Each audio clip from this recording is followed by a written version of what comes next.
Alright, so here's the track decking.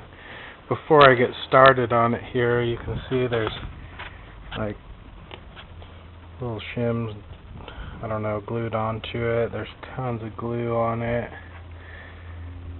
There's screws sticking out. There's all these pieces, well, they're like tracks. They're all screwed on to every one of them. And then they also have like this, they all have, and I'm not sure why, I think they all have like just a random screws. So you can see, I don't know if you can see down the length of that one, there's just these random screws sticking out of the sides, kind of in at an angle. I think they must have used those, they must have just put those in it so that they could rip them up with a hammer to break the glue loose. So it's in pretty bad shape, but you know, scratches and things, it's all scratched up, but we'll get it sanded up, and we'll get all these screws out and track pieces off and get the glue kind of sanded off. We'll just use a sander and get that off, and we'll see how it ends up. Hopefully we have enough to do the whole deck back there. Right now it just has random sheets of plywood laying on it, but so far we got it framed, so far so good. I'll show you the frame here in a bit when I get the plywood all pulled off. Alright, so this is where we're at. I took all the plywood off of the deck, and I've got these all cleaned up. I've got all those track pieces off the sides, all the screws out of the sides, chiseled all the glue off of the bottom of all of them, and then went over them. I was going to sand them all down, but I found that just going over them with a wire brush like this worked pretty good. So I think they're pretty cleaned up, and you can see that we're a little short over there, but that's okay, because I've got these pieces here. These are, you know, anywhere. These are about 5 footers ish, something like that. So we'll splice in a couple pieces here and there to complete the deck, and then there's actually a couple of 20-foot gray ones over here on the big deck. A couple of extra ones here, and I may, if the measurements work out, there's a couple of extra ones here, so I may take those too and make a border around the deck, and that might make up enough space. Probably still have to splice in 1 or 2, but I think the border will look nice. So we'll see how those measurements work out, and we'll go from there. There's the bowl of hardware that I took off. It's a pretty good sized bowl full of hardware and screws that I got out of the boards that I did so far, and that's just from these ones. I haven't done these 5 footers yet, so we'll kind of cherry pick out of there and see which ones I need, but it's coming along good. You can see kind of see the framing of the deck here now that I've taken that off, and with the Jules, I wouldn't walk on that. You're probably okay. I'm not. It'll be like stepping on a rake for me. Anyway, you can see the rocks underneath the deck, and you can see the joists and the posts.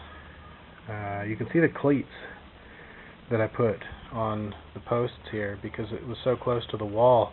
What I did was put cleats on the posts before I put the posts in and concreted them in, so that I could screw back through those cleats into the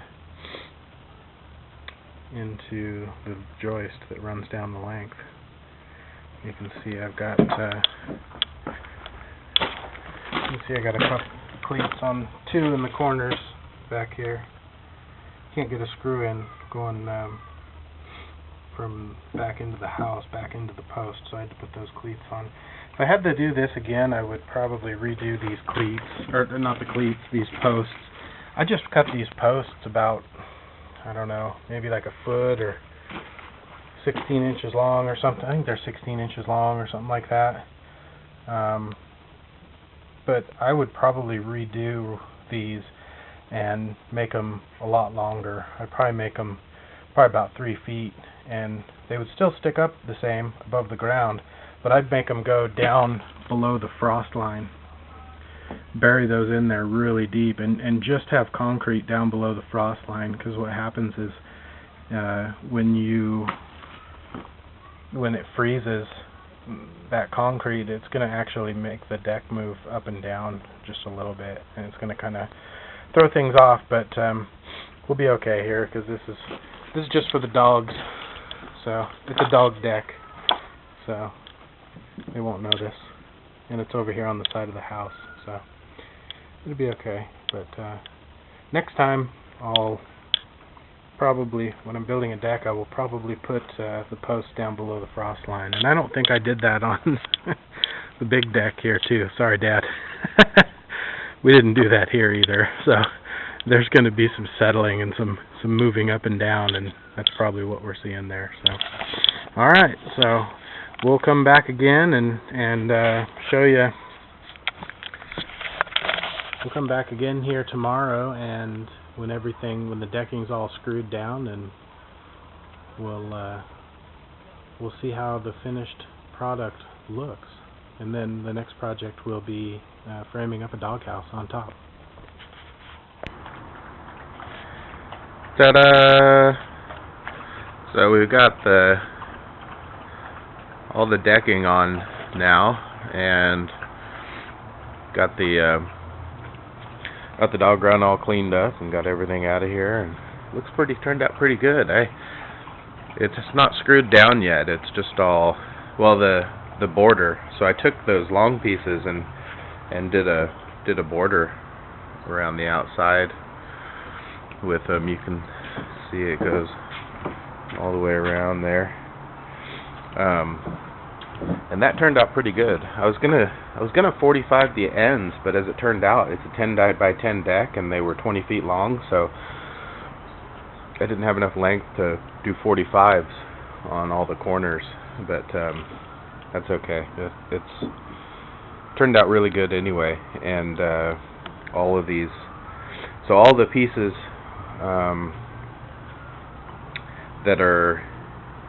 all the decking pieces aren't screwed down yet. They're just all cut and kind of sitting in here. Like I said, the border is screwed down around the outside, so it's just kind of holding all the decking in there. The decking's just kind of sitting in the middle. And then, so we ended up with 4 rows back here that we ended up splicing together, and then the last row had to be ripped down just a little bit. Had to rip off maybe an inch or so off of that last row there, but it went together really well, and I'm really happy with it. The decking cleaned up really nice. You can see you can see that 2x4 down there, and I kind of put I don't know if you can see it, but I put a lip under there. There's a lip under here. So what I plan to do is take another piece and kind of rip it down and screw it to the front there, so that it looks like it's just a floating deck. I just need to get another piece of that. I want to do it with the gray Trex, so that it's not, I'm kind of feeling I feel like that would be less hodgepodge. So I have to buy another piece of that to put on the front, but that's it. Everything turned out really good. I was thinking about maybe, because there's some places like in I don't know if you can see it on the camera, but some of the decking is kind of a little dirtier than other parts of the decking. It's not really dirty, it's just kind of stained dirty. So I thought about maybe sanding the whole deck down, but I don't know if I'm going to do that, because it's a deck for the dogs, and we're going to put outdoor carpet down over the top of it. So it may not even make sense to do much to this. It's cleaned up enough, I think, and we're just going to cover it with a dog house over here on this side and outdoor carpeting over on that side. So I think it'll work out good. So we just need to put all the deck screws in and screw this down so that the boards just aren't flapping around, and then dog house over there and outdoor carpeting over the top, staple that down, and we will be complete.